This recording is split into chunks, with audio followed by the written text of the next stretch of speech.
And I think sometimes the all the money coming to the sport, sometimes it's worse for the worse. Like it's not going to be for the better if way more money comes in, because more money comes in, but more expectation, more of this, more of that. And you look at some of those other sports, like when I go and watch Moto GP or something like that, it doesn't look that enjoyable to be the rider. Whereas we have a great time here. We've got people that close, everyone's friendly. Yeah.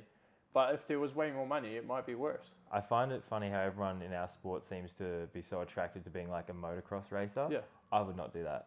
No. They hate each other. They don't even no one hangs out. They stay in their camper van. They don't leave it. And they're still with their parents for half the time. Yeah. It's like, it's not a weird. Cool environment. No. Yeah. And then they race literally all year, or train all year. Yeah. They don't go to new places as well. Yeah. They go to the same tracks.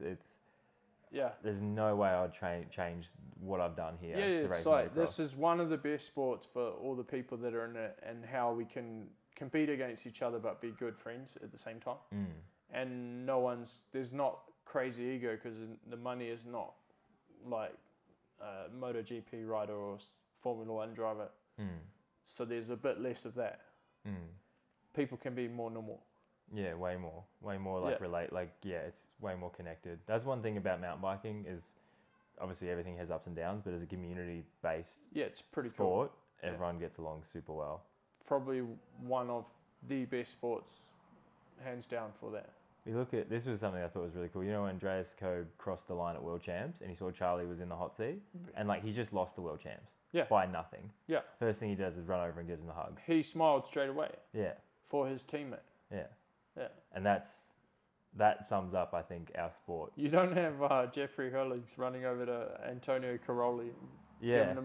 Yeah, you just beat me in a battle. They ride straight back to the pits. Yeah. Yeah. So this is pretty cool. Yeah. Yeah. Seeing stuff like that, you really do appreciate and understand it better. Yeah. And then you understand the people around, like Kolb and Charlie's team is cool. They've got such a vibe going, and Andy could have left that team, gone to another team. But he decided to stay there, and that's been a positive for his career. Then he comes out and wins a World Cup. Yeah. So it's there's a lot more to it than just what it looks, you know. Yeah. Yeah. I think you can get sucked into that whole shine. It's an easy thing to do. I was going to ask you, Eddie told me to ask you a question about amateur drifting. Residential drifting. Residential drifting? Yeah. What happened with residential drifting? No, I used to be into